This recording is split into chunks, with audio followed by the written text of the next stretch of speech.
السلام عليكم ورحمة الله وبركاته.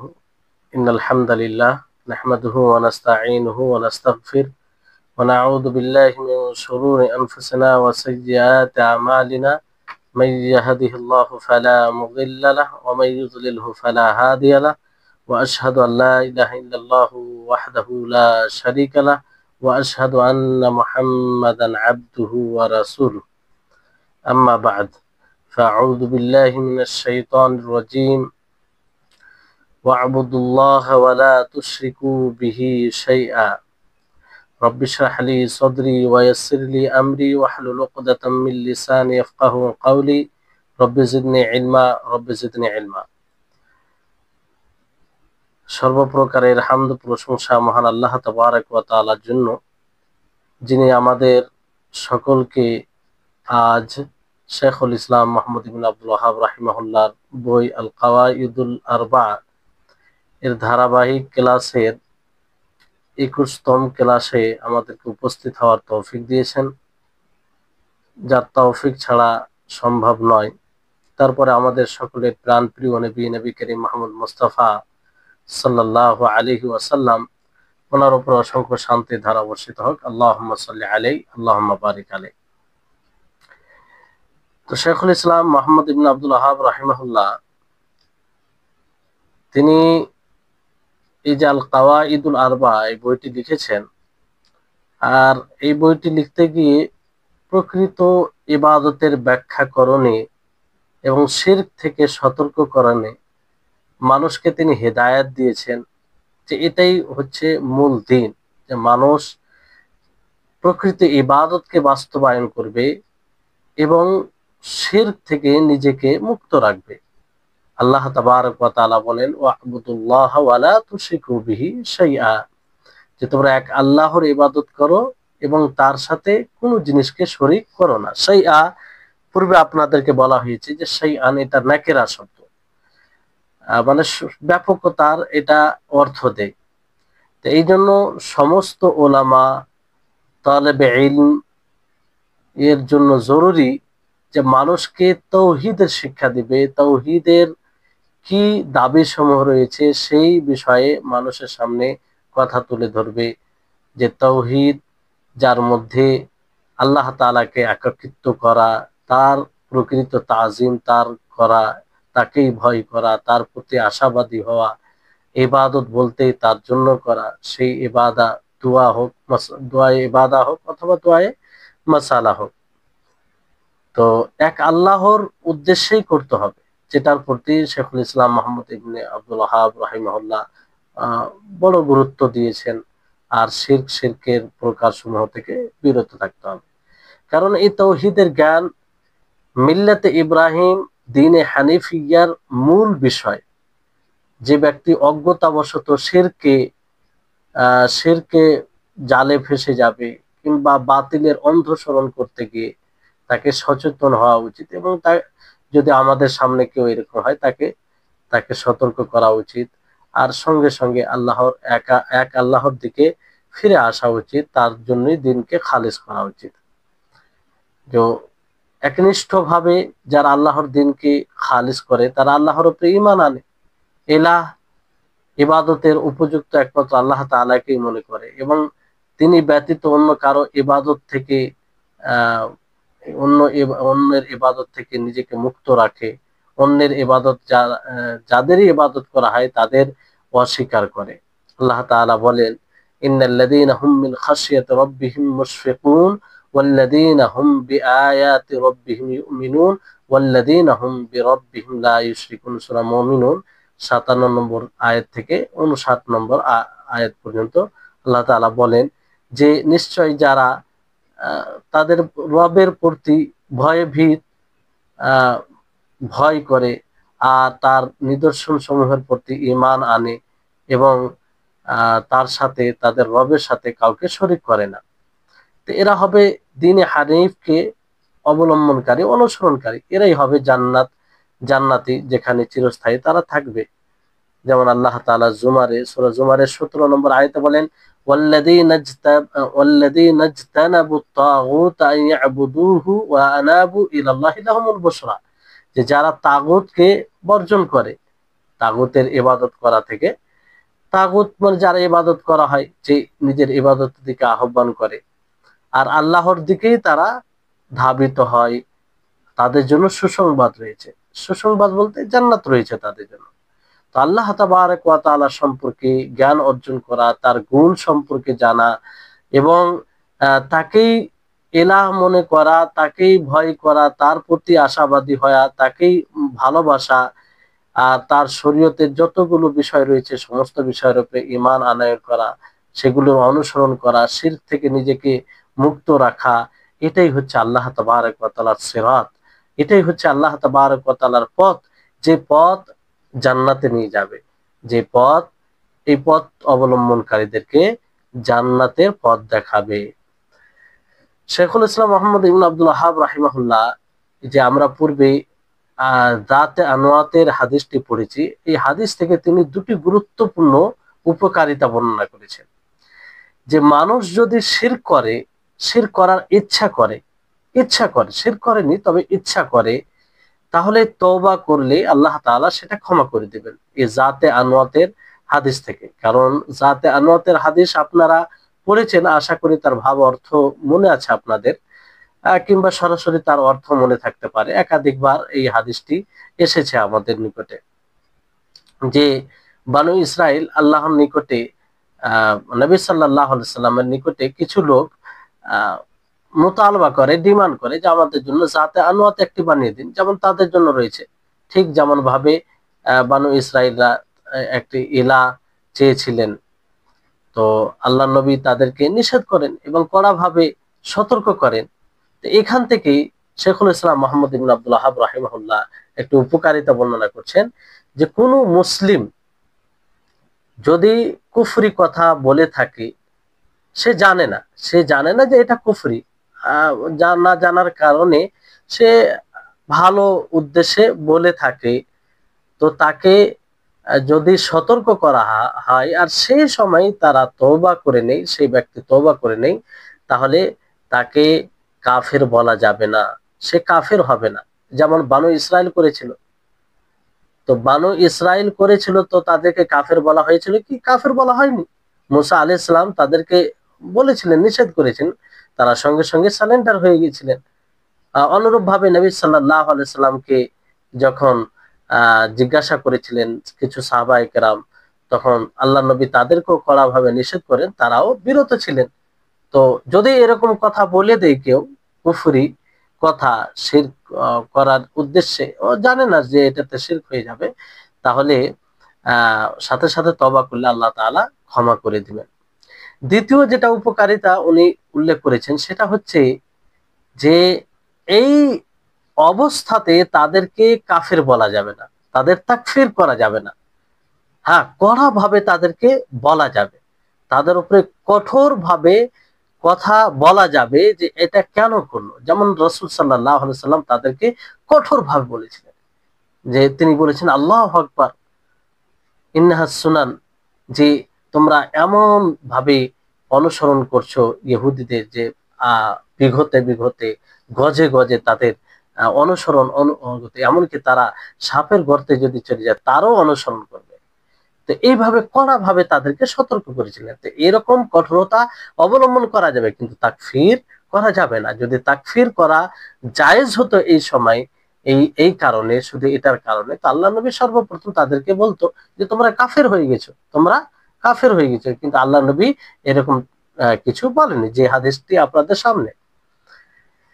তো শিরকে, বিদআতকে, সমস্ত প্রকারের গুনাহকে দূর করার জন্য আমাদেরকে তাওহীদ অবলম্বন করতে হবে, সুন্নাহ অবলম্বন করতে হবে, ইতাআত করতে হবে, অনুসরণ করতে হবে, তাওহীদের সংরক্ষণ করতে হবে, তাওহীদ কিভাবে বাস্তবায়ন করতে হবে সেটার প্রতি খেয়াল রাখতে হবে।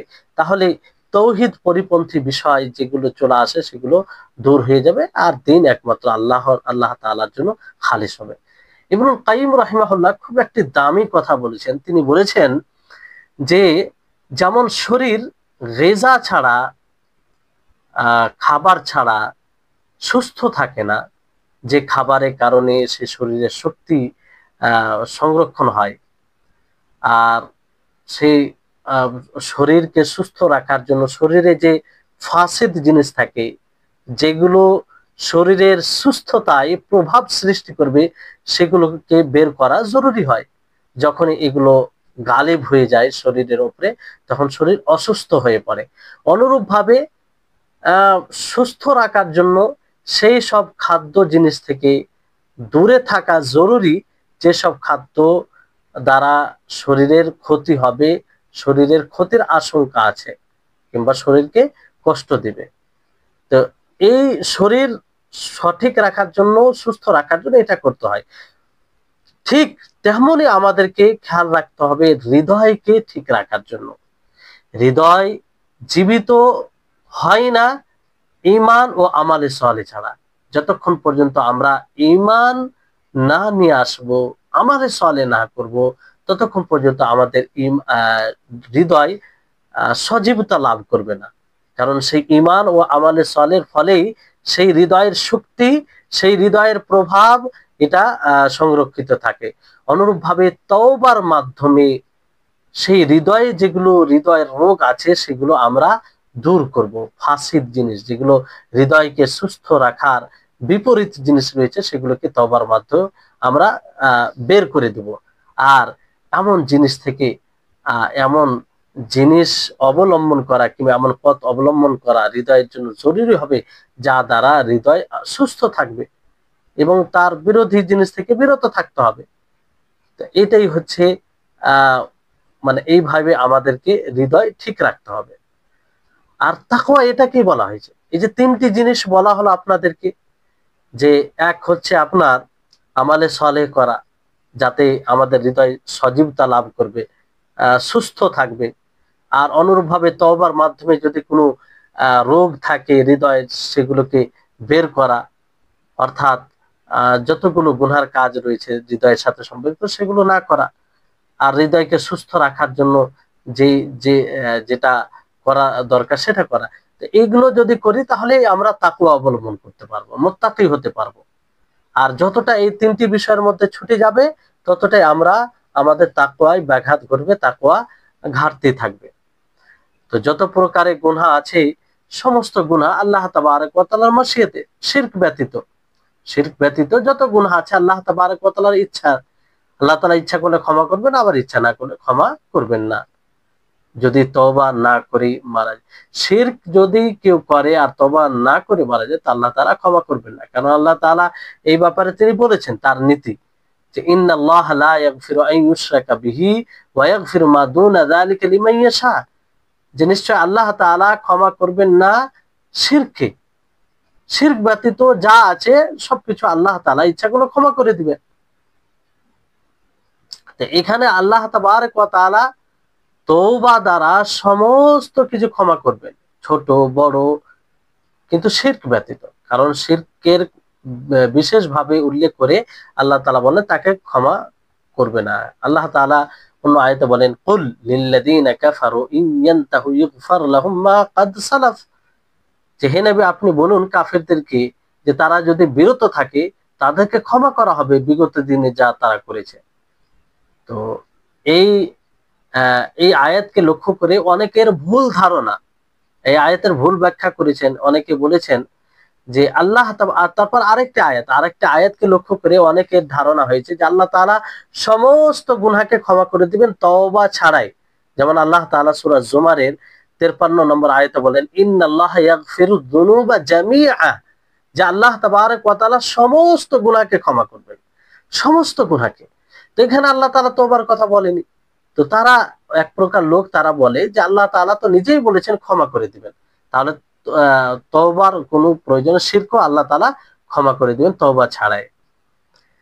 তো তাদের খণ্ডন করতে গিয়ে ইবনুল কাইয়িম রাহিমাহুল্লাহ তিনি বলেন যে শিরক এই আয়াতে আহ মানে মানে যারা বলেছে যে শিরক এই আয়াতে অন্তর্ভুক্ত, আর শিরক হচ্ছে রাসুয যুনুব, মানে সবচেয়ে বড় গুনাহ, আর গুনহার যেটা ভিত্তি বলতে পারেন। তো এটা, এই আয়াতটা মূলত কাদের জন্য? যারা তায়েবিন, যারা তওবা করবে তাদের জন্য, এতে কোনো সন্দেহ নাই। যে তওবা করবে তার প্রত্যেকটি গুনাহকে আল্লাহ তাআলা ক্ষমা করবেন, এটা বাস্তব।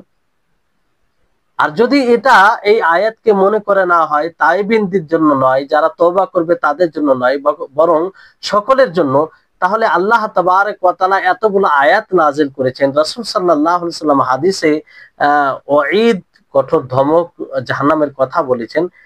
এগুলো বলার মানে কি হবে? এগুলো বলার অর্থই কি হবে? যদি আল্লাহ তাআলা সবই গুনাহ ক্ষমা করে দেন, তাহলে তো এগুলো বলার কোনো অর্থই হবে না।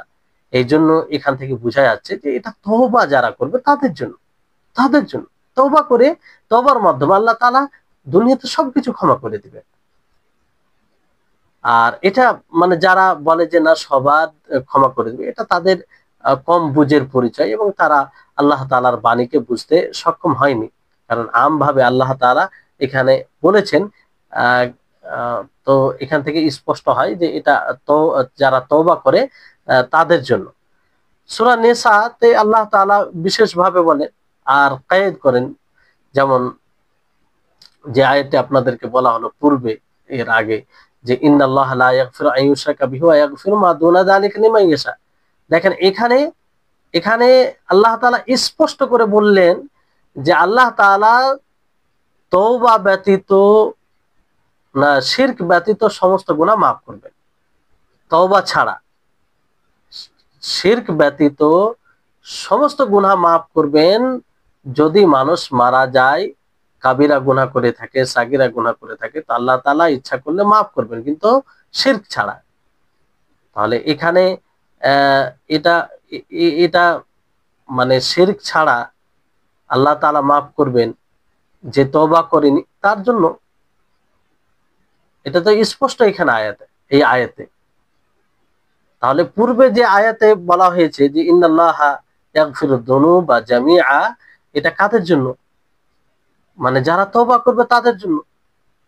যদি সকলের জন্য হতো, তাহলে আল্লাহ তাআলা এখানে এইভাবে বলার কি দরকার ছিল যে ইন্নাল্লাহা লা ইয়াগফিরু আন ইউশরাকা বিহি ওয়া ইয়াগফিরু মা দুনা যালিকা লিমান ইয়াশা, যে শিরক ব্যতীত আল্লাহ তাআলা সমস্ত গুনাহ ইচ্ছা করলে ক্ষমা করে দিবেন।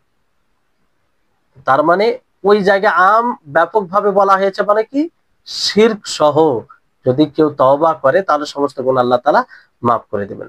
তো সে তওবা দ্বারা শিরক সবকিছু ক্ষমা হয়ে যায়। আর শিরক যদি করে থাকে, শিরকের বিপরীত যেটা তাওহীদ, তাওহীদকে বাস্তবায়ন করলে আল্লাহ তাআলা ক্ষমা করে দেন। যেমন যে আয়াতটি আপনারা শুনেন, কুল লিল্লাযীনা কাফারু ইন ইয়ানতাহু ইগফার লাহুম মা ক্বাদ সালাফ, সূরা আনফালের 38 নম্বর আয়াত, যে হে নবী আপনি বলে দিন কাফিরদেরকে, তারা যদি বিরত থাকে তো তাদেরকে মাফ করা হবে যা তারা বিগত দিনে করেছে। তো এক কথায় তওবাই হচ্ছে শিরকের জড়, কিংবা শিরক থেকে ক্ষমা প্রাপ্তির রাস্তা হচ্ছে তওবা। তওবা করে ফিরে আসতে হবে। আর তওবা করার পরে জরুরি হবে তাওহীদকে বাস্তবায়ন করা। আর শিরকের যে লক্ষণ আছে সেগুলো নিশ্চিহ্ন হয়ে যাওয়া। যেমন তাওহীদকে বাস্তবায়ন করে শিরক আল্লাহ তাআলা মাফ করে দেয়।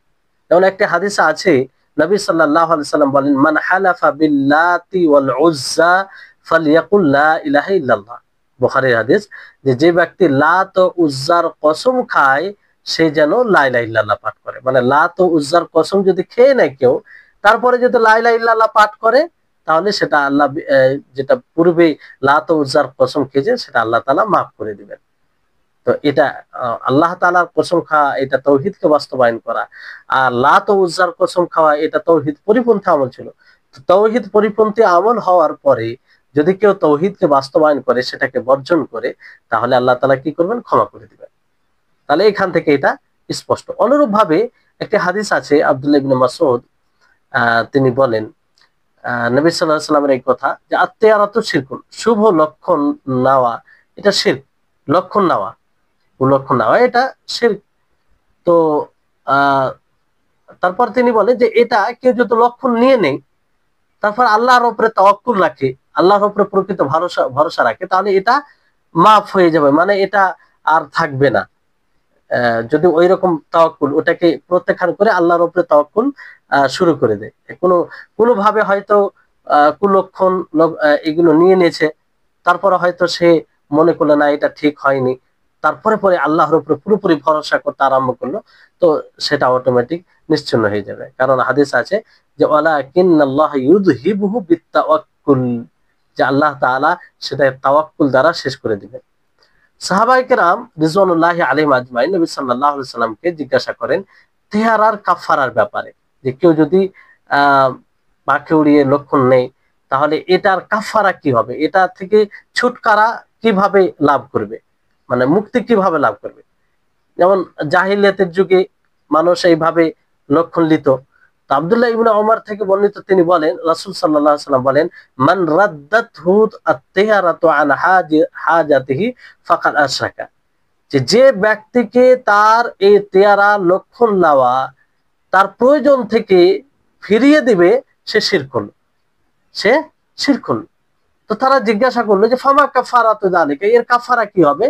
তো আল্লাহ নবী বলেন যে আন তাকুলু আল্লাহুম্মা লা খায়রা ইল্লা খায়রাকা ওয়ালা তায়রা ইল্লা তায়রুকা ওয়ালা ইলাহা গায়রুকা, যে সে বলবে যে হে আল্লাহ, তোমার কল্যাণ ব্যতীত কোনো প্রকারে কল্যাণ নেই, তোমার লক্ষণ তোমার দ্বারা শুভ লক্ষণ তাছাড়া কোনো কিছু নেই, আর তোমার ছাড়া তুমি ব্যতীত কোনো ইলাহ নেই। এটা যদি পাঠ করে তাহলে এটা পূর্বে যেটা লক্ষণ নিয়ে আছে সেটা কি হয়ে যাবে, কাফারা হয়ে যাবে। তাহলে শিরক যদি হয়ে যায় তারপরে তাওহীদকে বাস্তবায়ন করে, তাহলে সেটার কাফারা হয়ে যাবে, সেটাকে নিশ্চিহ্ন করে দেবে। শেখুল ইসলাম ইবনে তাইমিয়া রাহিমাহুল্লাহ তিনি বলেন যে যারা রাসূলের উপরে ঈমান রাখে আর সুস্পষ্ট হয়ে যায় তাদের মধ্যে কারোর জন্য যে রাসূল সাল্লাল্লাহু আলাইহি সাল্লাম যা কিছু নিয়ে এসেছেন শরীয়ত, তার বাস্তবতা, আর এটাই স্পষ্ট হয় যে মুশরিককে, আর তারপরে সে তওবা করে নিজের ইসলামকে নবায়ন করে আর প্রকৃতভাবে ইসলাম নিয়ে সে তওবা করে, তাহলে সে শিরক থেকে মুক্ত হয়ে যাবে, শিরক থেকে মুক্ত হয়ে যাবে। শিরক যেগুলো ছোট শিরক, সেই শিরক গুলো ভালো ভালো নেক কর্ম দ্বারা সেটা হয়তো দূর হয়ে যাবে, কিন্তু বড় শিরকের জন্য তওবা জরুরি, বড় শিরকের জন্য তওবা জরুরি। বড় শিরক বলতে আপনার যে শিরক করাতে মানুষ ইসলাম থেকে খারিজ হয়ে যাবে, ইসলাম থেকে খারিজ হয়ে যাবে। এই জন্য প্রতিটি মানুষের এটা উচিত যে সকাল সন্ধ্যা সে তওবা করবে, আল্লাহর আশ্রয় চাইবে শিরক থেকে, যেটা হয়তো যে শিরকের ব্যাপারে জানে তা থেকে আল্লাহর আশ্রয় চাইবে, আর যেটা জানে না অজান্তেও হতে পারে সেটা থেকে আশ্রয় চাইবে। শিরক দুই প্রকার, আপনার বড় শিরক, ছোট শিরক। তো কোনো ব্যক্তি যদি দুটো শিরক থেকে নিজেকে মুক্ত রাখে তার জন্য জান্নাত ওয়াজিব, সে জান্নাতে যাবে। আর যে ব্যক্তি বড় শিরক করে মারা যাবে তওবা ছাড়াই, তার জন্য জাহান্নাম ওয়াজিব, সে জাহান্নামে যাবে। আর যে ব্যক্তি নিজেকে মুক্ত রাখবে বড় শিরক থেকে, এবং যেগুলো ছোট ছোট শিরক হয়েছে কিন্তু তার সাথে এতগুলো সৎকর্ম রয়েছে, যে সৎকর্মগুলো তার ওই গুনহার উপরে ভারী হয়ে যাবে, তাহলে সে ব্যক্তিও জান্নাতে যাবে, সে ব্যক্তি জান্নাতে যাবে। কারণ সেই সব হাসানাত, নেকি আর তাওহীদ, এটা ওই ছোট শিরকে দমন করে দিবে। তারপরে আপনার যে কোনো ব্যক্তি যদি বড় শিরক থেকে মুক্ত রাখে, তারপরে বড় শিরক করে নেয়, বড় মানে এতটা ছোট শিরক করে, মানে বড় শিরক থেকে নিজেকে মুক্ত রাখে, কিন্তু ছোট শিরক এতটা করে নেই যে তার ছোট শিরক তার মানে এতটা মন্দ হয়ে যায় যে তার মন্দটাই ভারী হয়ে যাবে, তাহলে সেও জাহান্নামে যাবে, সেও জাহান্নামে যাবে। এই জন্য বলা হয় যে ছোট শিরক কেউ যদি লাগাতার করে, ধারাবাহিক ভাবে করে, তাহলে এটা বড় শিরক পর্যন্ত পৌঁছে যায়, পৌঁছে যায়। তো এই বিষয়টি, এই জন্য বড় শিরক করতে গেলে তার মুআখাযা হবে, অর্থাৎ তার সে জিজ্ঞাসিত হবে, এবং সুস্পষ্ট হলে, হুজ্জাত কায়েম হলে সে জাহান্নামে যাবে। আর ছোট শিরক, যদি ছোট শিরক বহু অসংখ্য ছোট শিরক করে থাকে, তাহলে তার মুআখাযা হবে, কি হবে, তার মুআখাযা হবে। আর যদি সামান্য থাকে কিন্তু সাথে সাথে ইখলাস থাকে, ইখলাসের সাথে বাকি সবকিছু আমল করেছে, তা আল্লাহ তাআলা হয়তো তার মুআখাযা নাও করতে পারে, তার মুআখাযা নাও করতে পারে। তো এই হচ্ছে বিষয়।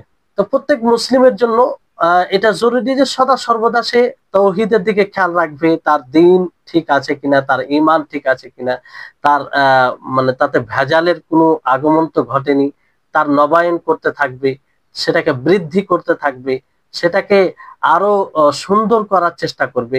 আর কোনোভাবেই যেন শিরক না আসে, কোনোভাবেই কোনো প্রকারের গুনাহ না করে, এটার চেষ্টা করবে। ইবনুল কাইয়িম রাহিমাহুল্লাহ তিনি আরো বলেন যে তাওহীদ এমন একটা সূক্ষ্ম বিষয়, পরিষ্কার পরিচ্ছন্ন বিষয়, যে তাতে সামান্য ক্ষুদ্রতম জিনিস যদি চলে আসে, অনুপরিমাণ কোনো জিনিস চলে আসে, তাহলে সেটা প্রভাব করবে, সেটা প্রভাব সৃষ্টি করবে। যেমন আপনার সাদা কাপড় দেখেছেন, সাদা কাপড়ে যদি সামান্য একটি কালো দাগ লেগে যায়, কোনো অন্য কোনো কালার, অন্য কোনো কিছু লেগে যায় তাতে, তো সেই সাদা কাপড়কে প্রভাবিত করে। সেই সাদা কাপড়ে সেই ভিন্ন কালো দাগ এটা স্পষ্ট হয়। আপনি পরিষ্কার পরিচ্ছন্ন একটা আয়না যদি রাখেন, সেই আয়নাতে যদি সামান্য একটু কোনো জিনিস পড়ে যায়, তাহলে সেই আয়নাকে প্রভাবিত করে, সেই আয়নাকে প্রভাবিত করে। তার চেয়ে এটা তাওহীদ সূক্ষ্ম বিষয়, পরিষ্কার পরিচ্ছন্ন, তাতে যদি সামান্য একটু কিছু চলে আসে, তো সেটাকে প্রভাব করবে, প্রভাবিত করবে। এই জন্য আমরা যেমন সাদা আয়না, পরিষ্কার পরিচ্ছন্ন আয়নার যত্ন রাখি, যেটা ব্যবহার করি, যেমন আমরা সাদা কাপড়ের, সাদা ধবধবে কাপড়ের আমরা পরিষ্কার পরিচ্ছন্ন রাখি, যাতে তাতে কোনো প্রকারের ময়লা না দেখা দেয়, অনুরূপ ভাবে তার চেয়ে দ্বিগুণ আমরা খেয়াল করব নিজের তাওহীদের দিকে, নিজের আল্লাহ তাবারক ওয়া তাআলার একত্ববাদের দিকে। তাতে কোনো প্রকারের যেন দাগ, কোনো প্রকারের মানে প্রভাব সৃষ্টিকারী কোনো বিষয় যেন না আসে, না আসে। অনেক সময় দেখেন যে কোনো দাগ চলে আসে, অনেক দাগ, অনেক প্রভাব করা জিনিস, কোনগুলো কিছু বিষয় আছে যেগুলো দ্রুত চলে আসে, আবার সেটা দ্রুত চলে যায়। কিছু এমন আছে যে সেটা দ্রুত আসে কিন্তু দ্রুত যায় না, দ্রুত আসে কিন্তু দ্রুত যায় না। কিছু আছে যে খুব মানে দ্রুত আসে না কিন্তু দ্রুত চলে যায়, যদি চলে আসে তা মানে খুব দেরিতে আসলে কিন্তু দ্রুত চলে যায়। তো এরকম অনেক জিনিস রয়েছে, তো আমাদেরকে সবগুলো থেকে খেয়াল রাখতে হবে, সবগুলো। যেমন ধরেন ছোট ছোট ধারণা আপনার, সেটাকে যদি স্থির দেন আপনি হৃদয়ে, তাহলে এটা আপনার তৌহিদের উপর প্রভাব সৃষ্টি করবে। আস্তে আস্তে আস্তে আস্তে আপনার তৌহিদকে সে নষ্ট করার চেষ্টা করবে। বুঝতে পারলেন? তাই হচ্ছে বিষয়। এই জন্য খেয়াল রাখতে হবে। কিন্তু এই কথাটি মনে রাখতে হবে যে, যেমন ধরুন আপনার এক বড় জায়গা রয়েছে যেখানে অনেক পানি আছে, অনেক পরিমাণে পানি আছে। সেই পানিতে যদি কিছু পড়ে, তাহলে সেটাকে সহজে প্রভাবিত করতে পারে না, সহজে প্রভাবিত করতে পারে না। আর যদি কম পানি থাকে তাহলে প্রভাবিত হয়। অনুরূপভাবে তৌহিদ যদি আপনার পরিপক্ক হয়, তাওহীদ যদি আপনার মজবুত হয়, তাহলে সামান্য কোনো জিনিসে ওই রকম ভাবে সহজে প্রভাবিত করবে না। কিন্তু প্রভাবিত করবে না এই কথা বলা যাবে না। সেটা যেটা আপনাদেরকে পূর্বে বললাম যে সাদা কাপড়ের মতো এটা, তো কিন্তু সহজে সে সেটাকে দূর করার চেষ্টা করবে যদি তাওহীদ পরিপক্ক থাকে। আর যদি দুর্বল থাকে, তো সেটাতে সে ফেঁসে যাবে। সামান্য একটা কোনো বিভ্রান্তিকর বিষয় এলে তাতে সে নিজের তাওহীদকে হারিয়ে ফেলতে পারে, যদি তাওহীদ পরিপক্ক না থাকে। তাহলে বিষয়টি খেয়াল রাখতে হবে। উলামায়ে কেরাম, সালাফে সালেহিনরা এই তাওহীদের বিষয়টাকে এইভাবে দেখতেন, তাওহীদের বিষয়টিকে এইভাবে দেখতেন, সূক্ষ্ম বিষয়টা। তা আমি আপনি নিজের ঈমানকে, নিজের তাওহীদকে যতটা মজবুত রাখবো, যতটা পরিপক্ক রাখবো, ততটাই সে এই তাওহীদ তার পরিপন্থী বিষয় থেকে মুক্ত থাকবে, তার পরিপন্থী বিষয় থেকে মুক্ত থাকবে। যেমন আপনার হৃদয়ে হৃদয়ে বিভিন্ন রকমের খেয়াল, আপনার ধারণা আসে, যেগুলো তাওহীদ পরিপন্থী, তাওহীদ পরিপন্থী। তো একজন মুসলিম সেটার প্রতিরোধ করবে, সেটা থেকে আল্লাহর আশ্রয় চাইবে। এই জন্য আমরা কি বলি যে আলহামদুলিল্লাহ নাহমাদুহু ওয়া নাস্তাঈনুহু ওয়া নাস্তাগফিরুহু ওয়া নাউযু বিল্লাহি মিন শুরুরি আনফুসিনা, মিন শুরুরি আনফুসিনা, আমরা হৃদয়ের মন্দ থেকে আল্লাহর আশ্রয় চাই। হৃদয়ের মন্দ অনেক কিছু আছে, যেমন ওই হৃদয়ে বিভিন্ন রকমের খেয়াল আসে, তো এটাকে স্থির দেওয়া যাবে না। যদি আপনি স্থির দেন তাহলে কিন্তু সমস্যা আছে। আর এটা আপনি যদি চেষ্টা করেন, শতবার চেষ্টা করেন যে আপনার হৃদয়ে এরকম ধারণা আসবে না, এটা সম্ভব নয়। আসবে, এটা আল্লাহ তাআলার সৃষ্টি, আসবে, শয়তান মন্ত্রণা দিবে। এই জন্য আল্লাহ তাআলা এটা জানেন যে এটা মানুষের নিয়ন্ত্রণের বাইরে। ফলে আল্লাহ তাআলা কি বলেছেন, রাসূল সাল্লাল্লাহু আলাইহি ওয়াসাল্লামের ব্যাপারে কি বলেছেন, ইন্নাল্লাহা তাজাওয়াজা আন লিউম্মতি মা হাদ্দাতাত বিহি নাফসুহা মা লাম তাতাকাল্লাম আও তা'মাল। আল্লাহ তাবারক ওয়া তাআলা আমার উম্মতকে মাফ করে দিয়েছেন যা তার হৃদয় বলে, যতক্ষণ পর্যন্ত তা সে জিহ্বা দ্বারা উচ্চারণ না করে এবং আমল না করে। হৃদয়ে এলো, সেটার আপনি প্রতিরোধ করেন, তার সাথে আপনি মুজাহাদা করেন, সেটাকে স্থির দিয়েন না, এর কোনো মুআখাজা হবে না। কিন্তু আপনি হৃদয়ে যদি স্থির মানে জায়গা দেন, মানে জায়গা দেওয়ার মানে কি, আপনি সেটাকে জায়গা দিয়ে আপনি আজম করলেন, ইচ্ছা করলেন, প্রবল ইচ্ছা করলেন যে এটা করব, অথচ সেটা তৌহিদ পরিপন্থী বিষয়, তখন এটা কি হবে, আপনার তৌহিদকে বিনষ্ট করবে, আপনার তৌহিদকে বিনষ্ট করবে।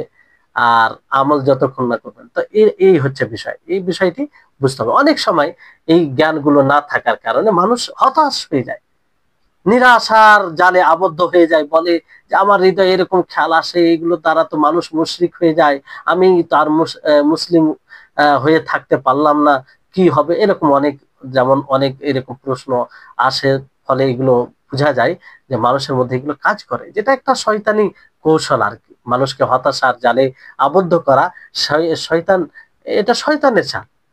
আল্লাহর রহমত থেকে কোনো সময় হতাশ হবে, হতাশ হওয়ার আছে কি বলেন, আল্লাহ তাবারক ওয়া তাআলা রহমত থেকে হতাশ হওয়ার, নিরাশ হওয়ার কোন জিনিস আছে? আপনি সবচেয়ে বড় জুলম করেছেন, শিরক, যেটা সবচেয়ে বড় জুলম, সেই শিরক থেকে যদি তওবা করেন তো আল্লাহ তাআলা ক্ষমা করবে। আল্লাহ তাআলা আপনাকে স্বাগত জানাচ্ছে, আল্লাহ তাআলা খুশি হন। কোন বান্দা যদি তার দ্বারা গুনাহ হয়ে যায়, সবচেয়ে বড় জুলম হয়ে যায়, তারপরে যদি তওবা করে, খালিস তওবা করে, তো আল্লাহ তাআলা তাকে ক্ষমা করেন। তো হতাশ হওয়ার কিছু আর কিছুই নেই। এই জন্য আল্লাহ তাবারক ওয়া তাআলার রহমত থেকে হতাশ হওয়া, নিরাশ হওয়া, এটা কাবিরা গুনাহ, এটা কাবিরা গুনাহ। আর এই গুনাহ মানুষকে ধ্বংস করে দেয়। এটা যদি বেশি বিরাজ করে মানুষের মধ্যে, তাহলে এই গুনাহ কিন্তু মানুষকে পুরোপুরি ধ্বংস করে দেয়। এই জন্য আল্লাহর রহমত থেকে কোনো মতেই নিরাশ হবেন না। রহমতের দ্বার সব বিষয়ে রয়েছে আল্লাহ তাআলার। এতে আপনি যতই বড় পাপী হন না কেন, যতই বড় গুনাহগার হন না কেন, যতই আপনি নিজেকে তুচ্ছ তাচ্ছিল্য করেন না কেন, আপনি সেটাকে মুহূর্তের মধ্যে দূর করতে পারেন।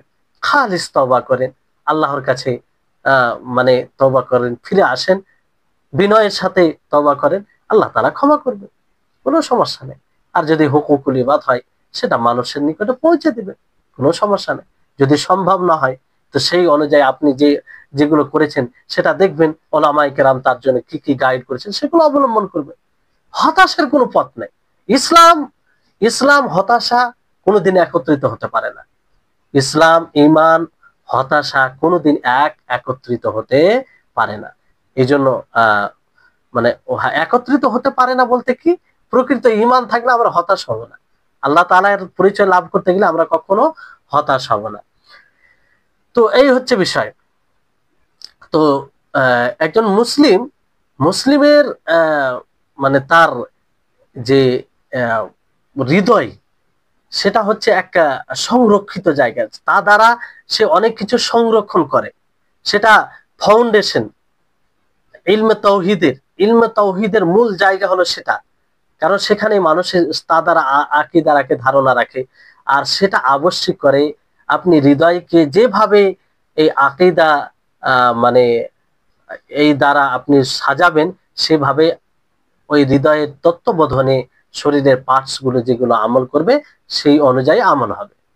এই জন্য সব, আর সেটা কিভাবে আপনার হৃদয় মানে চাঙ্গা হবে, কিভাবে আপনার হৃদয়ে সজীবতা লাভ করবে, সেটা কি করে, সেটা আমালে সালে করে, ইলমে নাফে অর্জন করে, উপকারী জ্ঞান এবং আমালে সালে করে।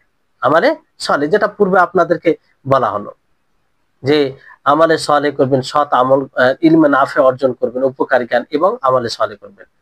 আর রক্ষা করবেন, যদি ওই হৃদয়ে এরকম ধারণা আসে তাহলে তার প্রতিরোধ করবেন, তাকে ঠাঁই দিবেন না, তাকে স্থান দিবেন না, আর সবসময় আল্লাহর দিকে ধাবিত থাকবেন। তো ইনশাআল্লাহ এই হৃদয় তৌহিদ পরিপক্ক হবে। ফলে এই হৃদয়ের যেহেতু আমরা যা আমল করি তার নিয়ন্ত্রণ করে আমাদের হৃদয়, ওই হৃদয় সঠিক থাকলে সবকিছু সঠিক থাকবে ইনশাআল্লাহ। ইবনুল কাইয়িম রাহিমাহুল্লাহ তিনি বলেন যে আল্লাহ তাবারক ওয়া তাআলা প্রত্যেক ওই ব্যক্তির জামানত নিয়েছেন, যে ব্যক্তি সৎ আমল করবে তাকে হায়াতে তাইয়্যিবা দান করবেন। কি দান করবেন?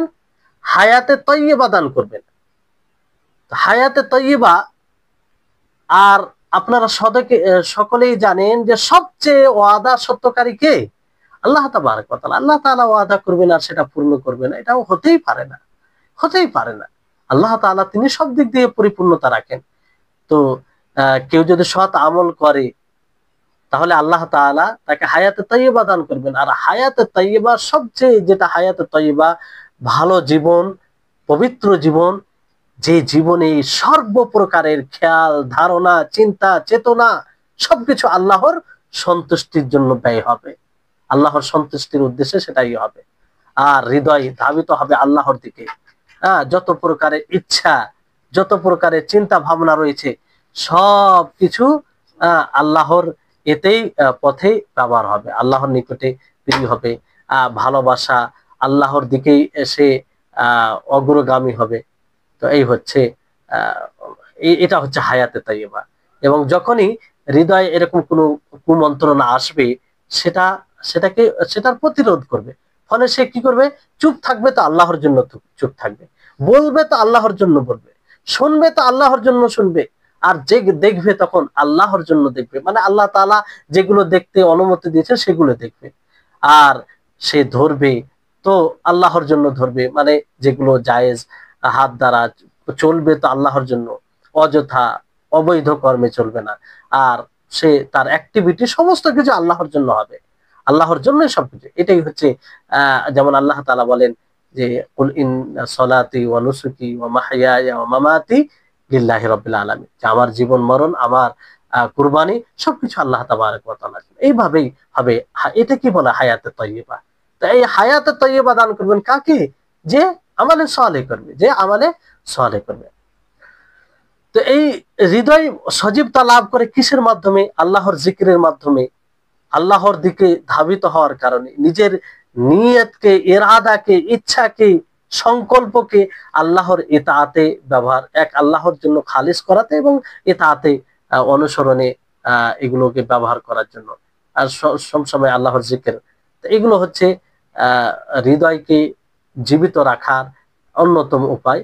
আর যখনই কোনো মুসলিম এইসব বিষয় থেকে উদাসীন হয়ে যাবে তখনই তার হৃদয়ে বিভিন্ন প্রকারের খেয়াল, বিভিন্ন প্রকারের ওয়াসওয়াসা আসবে, ফলে তার হৃদয় বিনষ্ট হয়ে যাবে, হৃদয়ে যে শক্তি আছে সেই শক্তি বিলুপ্ত হয়ে যাবে। আর শক্তি বিলুপ্ত হলে তখন সহজেই সে বিভ্রান্তির পথে চলে যাবে। তো হৃদয় হচ্ছে আপনার শরীরে যে জাওয়ারিহ রয়েছে, যে শরীরে হাত, পা, চোখ, জিহ্বা যা কিছু রয়েছে শরীর, এর হচ্ছে জীবন, এর জীবন। আপনি যতটা নিজের হৃদয়কে ওহীর আলোয় আলোকিত করবেন, ওহীর আলোয় আলোকিত করবেন, ততটাই আপনি আপনার হৃদয় হিদায়াত প্রাপ্ত হবে। আর আপনার হৃদয় হিদায়াত প্রাপ্ত হলে আপনার আমল সঠিক হবে। আর যতটা আপনি আল্লাহর জিকির করে আপনি আপনার হৃদয়কে আবাদ করবেন, আপনার হৃদয়কে আল্লাহর জিকিরে পরিপূর্ণ করবেন, ততটাই আপনি আল্লাহর দিকে ধাবিত হবেন, আল্লাহর সন্তুষ্টির পিছনে ছুটে যাবেন এবং আল্লাহর সন্তুষ্টি ছাড়া যেগুলো কাজ রয়েছে সেগুলো থেকে বিরত থাকবেন। আল্লাহ তাআলা বলেন ওয়ালা তুতি মান আগফালনা কলবাহু আন যিকরিনা ওয়াত্তাবা হাওয়াহু ওয়া কানা আমরুহু ফুরতা, সূরা কাহফের 28 নম্বর আয়াত।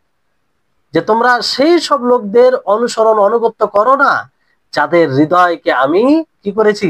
গাফিল করে দিয়েছি, উদাসীন করে দিয়েছি আমার জিকির থেকে, আমাকে স্মরণ করা থেকে, যারা আর তারা নিজের প্রবৃত্তির অনুসরণ করেছে। তো এই হচ্ছে বিষয়। তো যে হৃদয় আল্লাহ তাআলাকে স্মরণ করে না সেটা কি? সেটা আসলে হচ্ছে আপনার সেই হৃদয়, যে সেই হৃদয়টি মৃত্যু লাশ, ফলে তার বডি লাশ। তো এই তৌহিদ এমন একটি বিষয় যে তৌহিদ প্রতিরোধ করে সমস্ত প্রকারের গুনাহ, সমস্ত প্রকারের মাসির বিদআত, জালালাত, এবং নিশ্চিহ্ন করে আমাদের দ্বারা যা গুনাহ হয়, যা পাপ হয়, এগুলো নিশ্চিহ্ন হবে কিসের দ্বারাতে?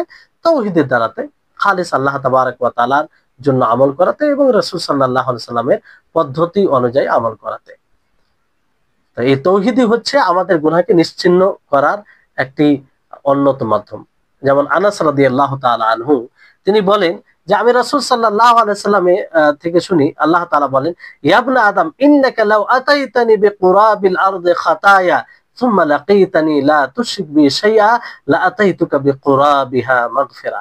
আল্লাহ তাআলা বলেন, হে আদম সন্তান, তোমরা যদি জমিন পরিপূর্ণ খাতা, গুনাহ, পাপ নিয়ে আসো, সুম্মা লাকীতানি, আমার সাথে সাক্ষাৎ করো, এই অবস্থায় যে লা তুশরিক বি শাইআ, তোমরা আমার সাথে অন্য কাউকে শরীক করনি, লা আতাইতুকা বিকুরাবিহা মাগফিরা, আমি তোমার নিকটে ওই জমিন পরিপূর্ণ মাগফিরাত নিয়ে আসবো, অর্থাৎ ক্ষমা করে দিব।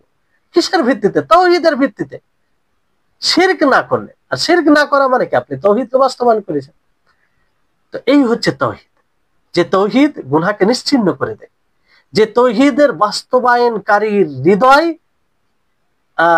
হৃদয়ে একমাত্র আল্লাহ তাআলা থাকে, যে তৌহিদের বাস্তবায়নকারী আল্লাহ তাআলাকে অসন্তুষ্টকারী বিষয় থেকে বিরত থাকে। হাফিজ ইবনে রজব আল হাম্বলি রাহিমাহুল্লাহ তিনি বলেন, যে ব্যক্তি কালিমা তাওহীদকে বাস্তবায়ন করবে হৃদয় থেকে, তার হৃদয় থেকে আল্লাহ তাআলা ব্যতীত যাকেই ভালোবাসা হয়, তাজিম করা হয়, সম্মান দেওয়া হয়, যাকেই ভয় করা হয়, আশা করা হয়, ভরসা করা হয়, সব কিছু তার হৃদয় থেকে বের হয়ে যাবে, আল্লাহ ব্যতীত অন্য কারোর জন্য যেগুলো হয়।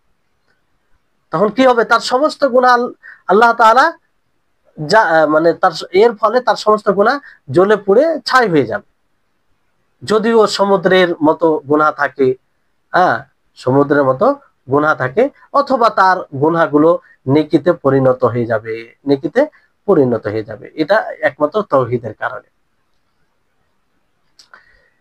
তো ইবনুল কাইয়িম রাহিমাহুল্লাহ এই উপরোক্ত হাদিসের ব্যাখ্যায় বলেন যে এটা মানে এই হাদিস এটার প্রতি প্রতীয়মান নয়, দলিল নয় যে শিরক ব্যতীত আল্লাহ তাআলা সবকিছু ক্ষমা করে দিবেন, বরং এটার উপরে প্রতীয়মান, এটার উপরে এটা দলিল যে যে ব্যক্তি আল্লাহর সাথে অন্য কাউকে শরীক করবে না, অন্য কিছুকে শরীক করবে না, তার সমস্ত গুনাহ আল্লাহ তাআলা ক্ষমা করে দিবেন। সে গুনাহ যত যে কোনো গুনাহ হোক না কেন, যদি আল্লাহর সাথে অন্য কাউকে শরীক না করে। এখানে কি মানে উচিত হবে যে হৃদয়ের ঈমানের যে ইরতিবাত, সম্পর্ক, যে আমাদের শরীরে পার্টস রয়েছে তার সাথে থাকবে, আর আমাদের হৃদয়ের সম্পর্কে আল্লাহর সাথে থাকবে। তাহলে এই হচ্ছে বিষয়, মানে আল্লাহর সাথে শরীক না করে যদি মারা যায়, তার সমস্ত গুনাহ আল্লাহ তাআলা মাফ করবেন। আসল বিষয় এটা নয় যে বড় শিরক ব্যতীত আল্লাহ তাআলা সমস্ত গুনাহ মাফ করবেন, না। বিষয়টি হচ্ছে যে আল্লাহর সাথে কোনো প্রকারের যে শিরক না করে মারা যাবে, তার গুনাহকে আল্লাহ তাআলা কি করবেন? ক্ষমা করে দিবেন। তার গুনাহকে আল্লাহ তাআলা ক্ষমা করে দিবেন। আর এটা বোঝার জন্য আরো এই কথাটা ইবনুল কাইয়িম রাহিমাহুল্লাহ বলেন যে এটা সম্ভবই নয় যে যে ব্যক্তি আল্লাহর সাথে অন্য কাউকে শরীক করবে না আর সে গুনহার উপরে অনড় থাকবে, সে ধারাবাহিকভাবে গুনাহ করে যাবে, অথবা কাবিরা গুনাহ করে যাবে, বারবার করে যাবে, কিংবা সাগিরা গুনাহ বারবার করে যাবে, আর তার তাওহীদ পরিপক্ক হবে, এটা সম্ভব নয়। মানে ওনার বলার উদ্দেশ্য হচ্ছে, যদি কোনো ব্যক্তি আল্লাহর সাথে অন্য কাউকে শরীক না করে থাকে, তাহলে সে বারবার এরকম গুনাহ করবে না। ছোট গুনাহ হোক না কেন, বারবার গুনাহ করবে না, কারণ তার তাওহীদের একটা প্রভাব রয়েছে তার জীবনে, যেটা তাকে বাধা দেবে। তো কেমন তার তাওহীদ হবে যে বারবার সে ছোট গুনাহ করবে, বারবার কাবিরা গুনাহ করবে? তো স্বাভাবিক, যারা আল্লাহর সাথে অন্য কাউকে কখনো শিরক করবে না, তারা গুনাহ থেকেও বিরত থাকবে। তারপরেও যেগুলো গুনাহ হয়ে যায়, আল্লাহ তাআলা ক্ষমা করবেন, আল্লাহ তাআলা ক্ষমা করবেন। তো এই আল কাওয়াইদুল আরবা এটার প্রতি মানুষকে উদ্বুদ্ধ করে যে মানুষ যেন তাওহীদকে বাস্তবায়ন করে, এক আল্লাহর জন্যই সবকিছু সাব্যস্ত করে, এবং শিরকের প্রকার সমূহ থেকে বিরত থাকে। আর এই শিরকে, এই তাওহীদকে বাস্তবায়ন করা তখনই সম্ভব যখন আমরা কালিমা তাওহীদের ব্যাপারে জানবো। ইবনুল কাইয়িম রাহিমাহুল্লাহ তিনি বলেন যে ইলাহ, ইলাহ প্রকৃত ইলাহ যাকে আমরা হৃদয় থেকে, হৃদয়ের ভালোবাসা, হৃদয়ের মর্যাদা, হৃদয়কে নত করে যাকে আমরা মেনে নিব, সেই হচ্ছে ইলাহ, প্রকৃত ইলাহ। ইবাদত, সর্বপ্রকার ইবাদত তার জন্যই করব। এটা ছাড়া একাকিত্ব ভাবে তার ইবাদত সাব্যস্ত হবে না। ইবাদত তাকেই বলা হয় যে পরিপূর্ণ ভালোবাসার সাথে এবং নত হয়ে, ছোট হয়ে, নিজেকে একদম, যেহেতু আমরা বান্দা, নিজেকে দাস প্রমাণিত করে, দাস সাব্যস্ত করে আমরা তার ইবাদত করব, আমরা তার ইবাদত করব। তাহলে এই হচ্ছে বিষয়। আর উবুদিয়তে শিরক, এটা তো সবচেয়ে বড়, যেটা আল্লাহ তাআলা ক্ষমা করবে না। আপনারা এটা জেনেছেন। কেউ যদি বলে যে আমরা ঈমান এনেছি আল্লাহ তাআলার উপরে, আল্লাহ মানে ইবাদত বলতে আল্লাহ তাআলার জন্যই করতে হবে, তারপরে যদি তার যেগুলো দাবি সেটা পূরণ না করে, তো এই আকীদার কোনো লাভ হবে না, এই আকীদার কোনো লাভ নেই। তার দাবি সমূহ পূর্ণ করতে হবে। কেউ যদি মনে করে যে এক আল্লাহর জন্যই ইবাদত করতে হবে, তিনি ইবাদতের উপযুক্ত, তো তার ইবাদত করে সাব্যস্ত করতে হবে। এটা শুধু আকীদা রাখা যথেষ্ট নয়, বরং এটা সাব্যস্ত করতে হবে, তাহলেই সে পবিত্র হবে। শুধু আকীদা রাখা এটা যথেষ্ট নয়। আর আকীদা রেখে যদি আমল করে ওই অনুযায়ী, তাহলে কোনো সমস্যা নেই, তাহলে কোনো সমস্যা নেই। আল্লাহ তাবারক ওয়া তাআলা যে আয়াত ওয়ামা খালাকতুল জিন্না ওয়াল ইনসা ইল্লা লিয়াবুদুন, এটার বাস্তবায়ন হবে, এতে কোনো সন্দেহ নেই। তো আল্লাহ তাবারক ওয়া তাআলাকে একাকিত্ব করা, এই সব বিষয়ে খেয়াল রাখতে হবে। অর্থাৎ যত প্রকারের ইবাদত রয়েছে, সর্বপ্রকারের ইবাদত, আল্লাহকে ভয় করা, তার প্রতি আশাবাদী হওয়া, তার প্রতি ভরসা করা, তার দিকে ধাবিত হওয়া, তার নামের কসম খাওয়া, তার জন্য মানত করা, তার নিকটেই প্রতিদানের আশা করা, তারই অনুসরণ করা, তার নিকটেই সওয়াবের আশা করা, তার নিকটে ফরিয়াদ করা, তার আশ্রয় চাওয়া, তার জন্যই সাজদা করা, তার জন্যই জবাই করা। এই এক কথাই যদি বলা হয় যে যত প্রকারের ইবাদত রয়েছে, সমস্ত প্রকারের ইবাদত আল্লাহর জন্য করা, এটাই হচ্ছে কালেমায়ে শাহাদাতের বাস্তবায়ন। কালেমায়ে শাহাদাতের বাস্তবায়ন মানে সেই ইবাদত নবী করিম মুহাম্মদ সাল্লাল্লাহু আলাইহি ওয়াসাল্লামের পদ্ধতি অনুযায়ী হবে। তাহলে আপনার যদি ঈমান পরিপক্ক হয়, তাওহীদ মজবুত হয়, তা আপনাকে ছোটখাটো বিষয় আপনাকে বিভ্রান্তির মধ্যে নিয়ে আসতে পারবে না সহজে। যেমন আল্লাহ তাআলা সূরা হুজরাতে বলেন, ইন্নামাল মুমিনুনা আল্লাযীনা আমানু বিল্লাহি ওয়া রাসূলিহি সুম্মা লাম ইয়ারতাবু ওয়া জাহাদু বিআমওয়ালিহিম ওয়া আনফুসিহিম ফি সাবিলিল্লাহি উলাইকা হুমুস সাদিকুন।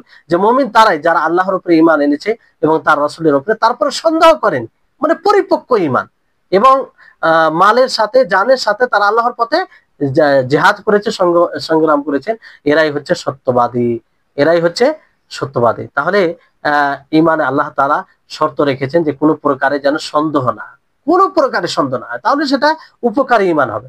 আর যদি সন্দেহ চলে আসে, তাহলে সেটা উপকারী ঈমান নয়, বরং সেই ঈমান ব্যর্থ হবে, তখন সেই ঈমান কোনো ফলাফল হবে না। তবে এই ইয়াকিন, বিশ্বাসে সবাই একই স্তরে নয়, এর মধ্যে পার্থক্য আছে। কেউ একটু উঁচু স্তরে আছে, আবার কেউ একটু নিচে আছে। যাই হোক, সময় হয়ে গেছে। যেমন আব্দুল্লাহ ইবনে মাসউদ রাদিয়াল্লাহু তাআলা আনহু তিনি বলেন যে আল ইয়াকিন আল ঈমান কুল্লু, যে বিশ্বাস পুরোটাই ঈমান। তো যাই হোক, ইনশাআল্লাহ আগামী ক্লাসে, যেটা শেষ ক্লাস হবে, আমরা সেই ক্লাসে কিছু কথা এই বিষয়ে আছে, তারপরে শেষ ক্লাস হবে ইনশাআল্লাহ। আল্লাহ তাআলা যেন আমাদের সকলকে তাওহীদকে বোঝার তৌফিক দান করেন এবং তাওহীদ পরিপন্থী বিষয় থেকে বেঁচে থাকার তৌফিক দান করেন।